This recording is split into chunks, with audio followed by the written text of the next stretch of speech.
Hello and welcome to Penguin Classics on Air. This is Elda Rotor, editorial director of Penguin Classics. When you think of the classics, there are many readers out there who hold the great Russian works near and dear to their hearts, those written by Tolstoy, Dostoevsky, and Chekhov.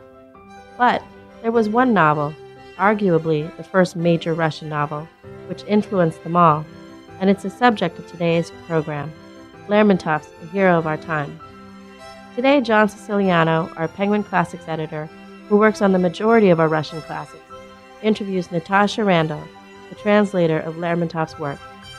Natasha has published translations of Yevgeny Zamyatin's We, shortlisted for the 2008 Oxford Weidenfeld Translation Prize, and Osip Mandelstam's poetry, as well as the works of contemporary writers Arkady Dragomoshenko, Alexander Skidan, and Olga Zonberg. She is a frequent contributor to the Los Angeles Times.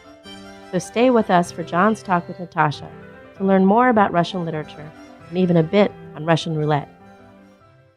This program is brought to you by Penguin Classics. In a world of choices, there's only one real classic, Penguin Classics. Welcome back to Penguin Classics on Air. You've just published with Penguin Classics a new translation of Mikhail Lermontov's A Hero of Our Time. Could you tell me a bit about Lermontov? I mean, when people think about Russian literature, Dostoevsky immediately comes to mind, Tolstoy immediately comes to mind, Chekhov. But Lermontov is a fairly unfamiliar name. And yet, A Hero of Our Time is a perennial bestseller of Russian literature and one of the most beloved of Russian novels. Could you tell me a little bit about Lermontov and maybe offer something of an explanation as to why he's not as well known as his peers, as the writers who came after him? Yes, well, Lermontov unfortunately died very young, so his career was sort of cut short. His big work is A Hero of Our Time. Goodness knows what he would have gone on to produce had he lived longer. He died in his sort of 20s, and in a duel actually, and he had only just really matured as a writer, I think. So Lermontov lived essentially in the sort of early to mid 1800s, and he was a sort of direct descendant of Pushkin, basically, and very much admired Pushkin, and like Pushkin also Lermontov had also read a lot of Byron.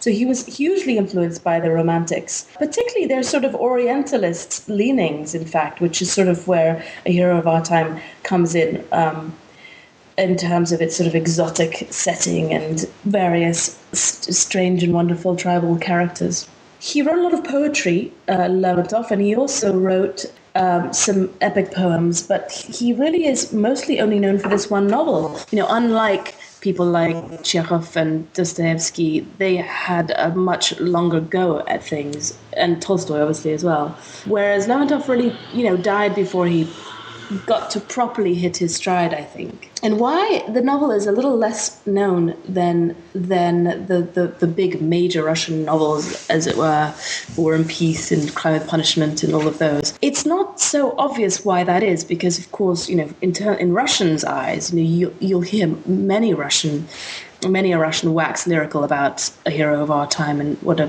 formative book it was for them. And there it's extremely popular. Here I think it is too, but perhaps it's an earlier version of the psychological novel. It's twisted in a certain way. It's a very exciting adventure novel, but it doesn't have quite the same darkness to Dostoevsky, which I think made him very popular. It's more racy, really.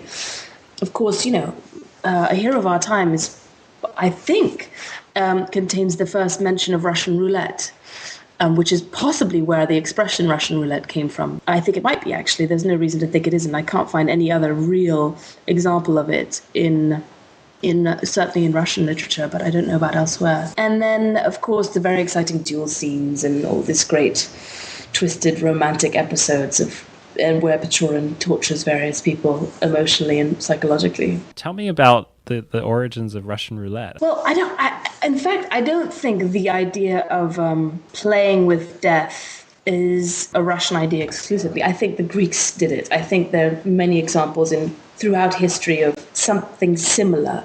But you remember that, I mean, I'm not an expert on weapons, but I don't think the pistol was around for very long when Lermontov was writing this. I think the specific idea of, spinning a revolver chamber and putting it to your head may first have been mentioned in this novel. It isn't mentioned. It isn't called Russian roulette in the novel. It's called, it's not given a name, actually.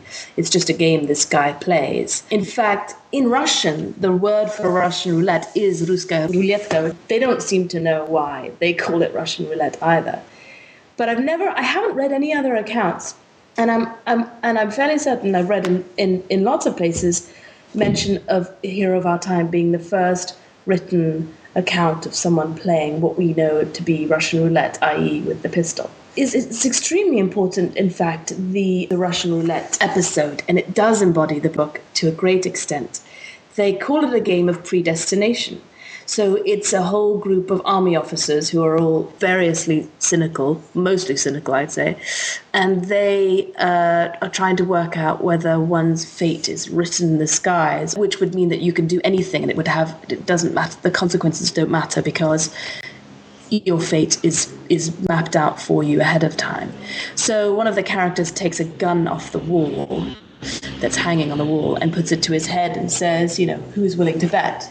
And Pechorin, the deep, dark, twisted man that he is the only person who's really willing to bet against this guy, and does. I don't think I should ruin it. I'm not going to tell you what happens, but it does embody the whole sort of malaise of these young men who can't think of anything much better to do with themselves than toy with life and fate, because there doesn't seem to be a lot else for them to be striving for. And I think the Russian army has probably always been a pretty miserable place to be, but it could also be the sort of result of the stifling era that they lived in. It was a very stifling era for young men who felt, I think, quite unable to forge their own paths. Hence the title, A Hero of Our Time, where Lermontov was sort of tongue-in-cheek saying, these are the heroes we're left with now, these cynical young men who have nothing to do other than torture people and risk their lives for the sake of little. Does this sense of Russia at the time having been a kind of confining, stifling society in some respects explain the setting of the book? The Caucasus does represent, and in fact it still might actually represent a great area of freedom for Russians. There's always been this love affair with the Caucasus as being the place where, I guess, there's an absence of morals, but there's a law nonetheless. Well, certainly the countryside evokes that. I think a lot of Russians also escape to the Caucasus for a sense of freedom. So the Caucasus is a sort of mystical place in the hearts of Russians, I'd say.